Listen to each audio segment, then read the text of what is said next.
update. It's 7:30. Medyo na-delay yung boat. Parang 6:30 dapat maglo-load pero kakarating lang niya. So 7:30 na. Hindi pa kami naglo-load pero sabi nila malapit na daw.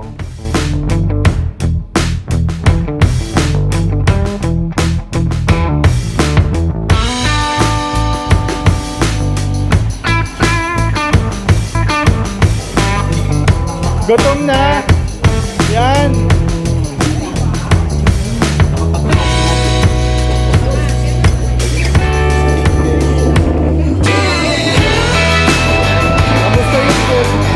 Hey, welcome to Rojas City. Ayan yung boardwalk ng Rojas. Nasa boulevard ng Rojas tayo ngayon.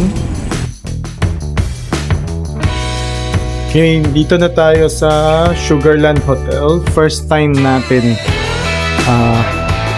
mag-check-in dito.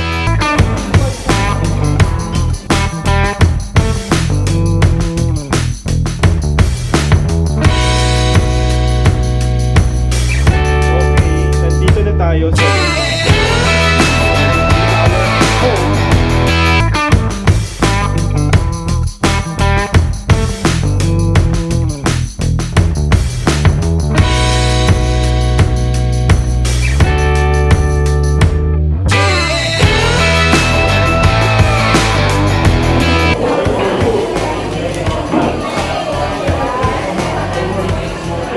This is Kalea's chocolate mousse. It's the base is just like regular chocolate cake. The moisture is just fine. But what makes the magic happen here is that the chocolate ganache is more on the dark side, and the mousse has like a crunch to it. In between that, naubos ko na siya, it's like a peanut brittle kind of mixture. So when you put them all together, you put them all in your mouth, the textures just like work so well together. Tapos iba yung temperature of the cake and the really chilliness of the chocolate ganache. So this is Kalea's chocolate mousse and it's highly recommended.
August 24, magpapaalam na tayo sa Don Salvador and Balay Ramirez and pupunta na tayo ng Manjuyod tapos Dumaguete. So naka-ready na yung mga rig.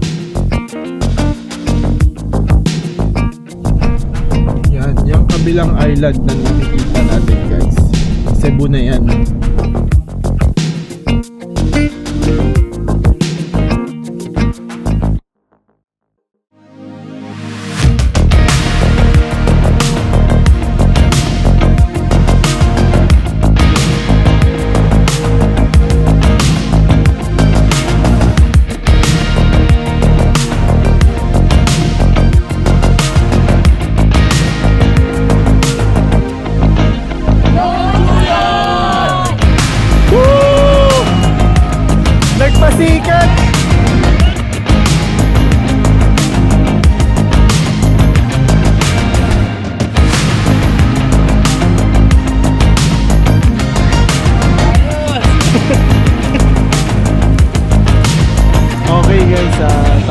tayo sa Manjuyod.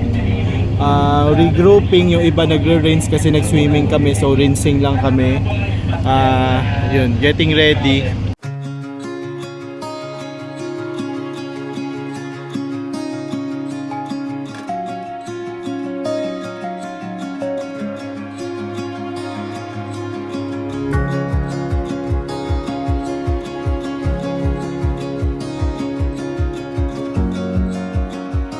A memorable trip. Yes. Actually, lahat ng mga trips ko with you, even the Tagudin, I will never forget Tagudin.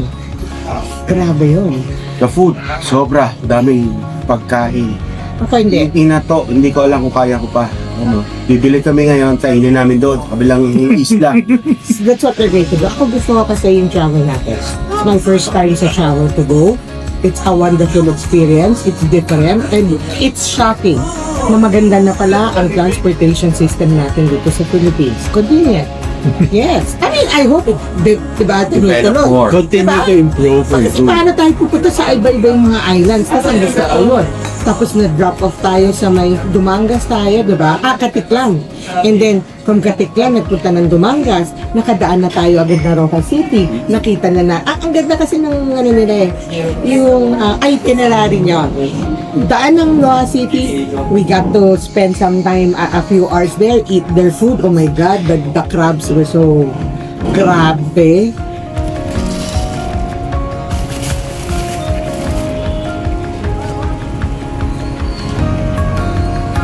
Hi kuya, saan papunta tayo ngayon? Siquijor. Okay. Medyo umuulan na guys. Ayan, maulan. Sana hindi nakakahilo ang biyahe.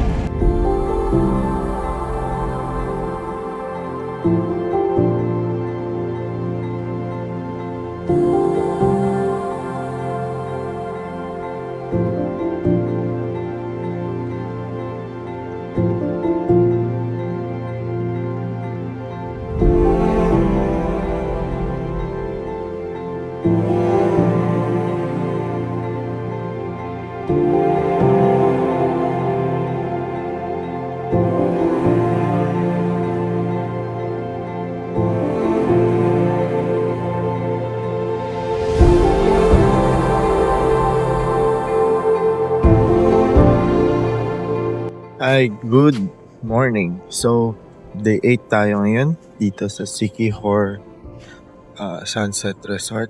So, it's 7:30. So, ayan, parang tulog pa yung mga tao. Kamusta tulog niyo? Masarap. Sarap. Aircon. Ha? Patay sindi. Pero anong araw na masarap? Akin yung calls.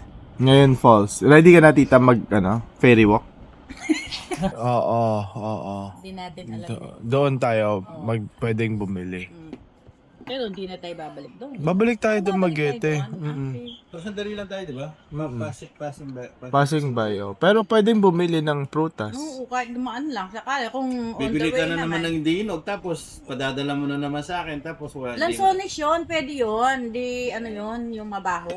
Pwede. Yung lahat ng binibili, naglinis ako maghapong kapon isang oras. Pagkagising ko, bias na mag-walking ako, nilinis ko na naman rin. Kung lahat ng binibigay niya may tulo. Ito yung binigay sa akin to may tulo eh. Galing area. Tapos yung Hindi alam ni area. Tim, yung basang kong dilaw, no? Nangitim na ganyan. Eh, sakto nung pumasok na ako sa kwarto, dinungaw niya yung mukha niya. Tara, kain na tayo. O yung tuwalya, nunundot ko sa mukha niya. Gago. Ang pantunano kaya rin.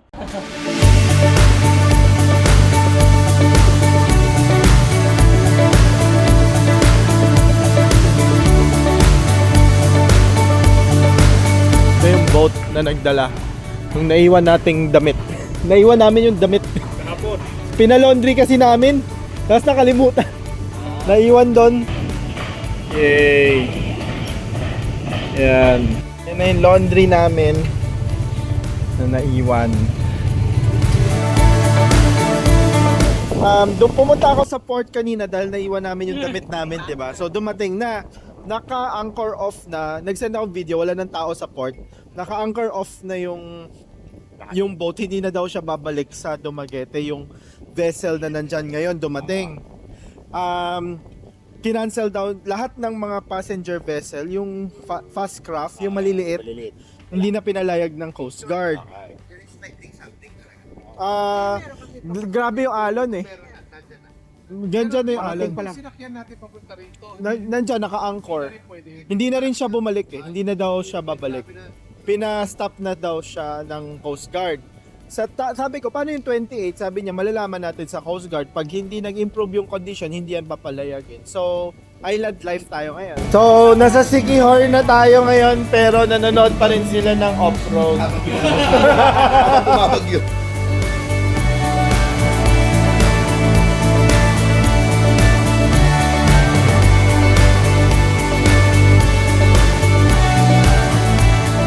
So I think Voodoo is hoping na hindi pa tayo makakauwi. Isa pang loop.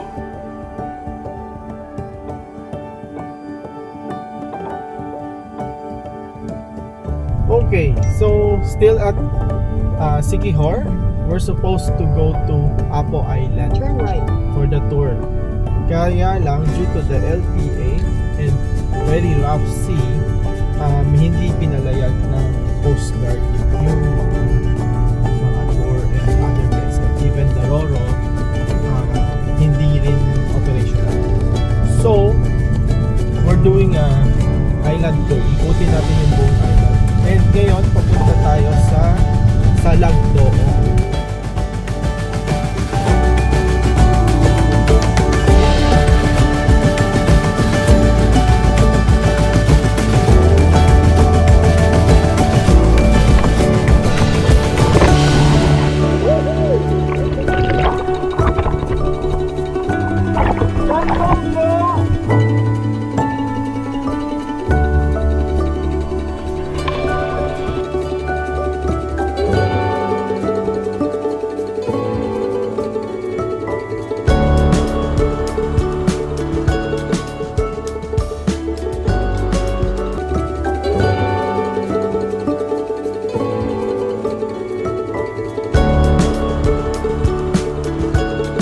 Last day in Siquijor.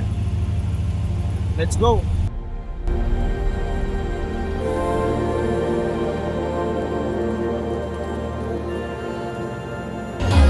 Ang daming nakain si Juni. Exotic.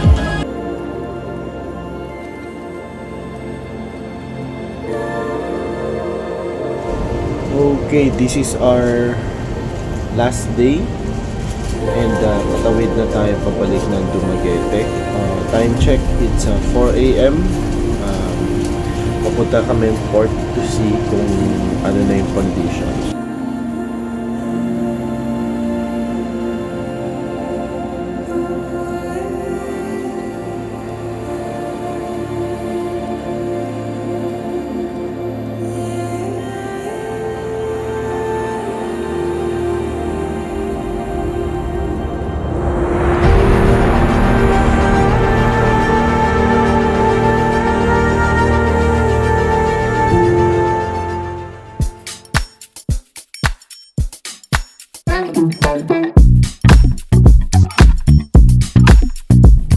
Okay, we're back sa Dumaguete and plano namin bumili sa Joe Chicken. Ito yung Siliman. Siliman.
is Voodoo Guzman, and I was part of the F-25 Sugar and Smiles. The trip, I would say, to round up, is just epic. 13 days of pure fun. The most memorable was going up to the Tibugan mountain range. Standing there in front of, surrounded by mountains was just epic. Been off-roading for 25 years, more or less, but this is the first time overlanding, and I wouldn't say there was one memorable experience. The whole experience was pretty great. Thank you, Tim, for organizing such a good trip.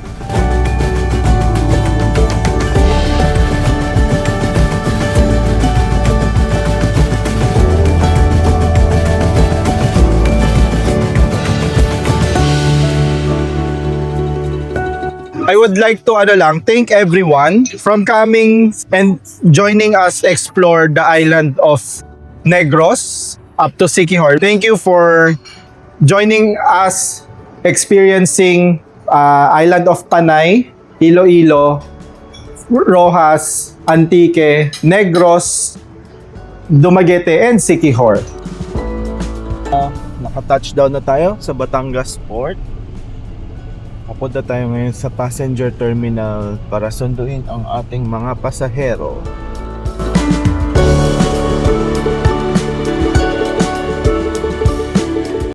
So, halos kasi kami first time namin mag-loop. I guess yung experience is very different. Aside from, I'm just gonna stay in one camp rather than the whole... Yeah. It's not ito guys. We were surprised, kasi ang overlanding, kala namin, katulad nga nun, nagdala kami talaga ng mga pagkain, pero ito palang grupong to, sagana sa pagkain. Walang gutom. Kaya, gusto namin laging sa tama dahil masayang grupo, masarap na pagkain, magagandang lugar. We'll be very happy.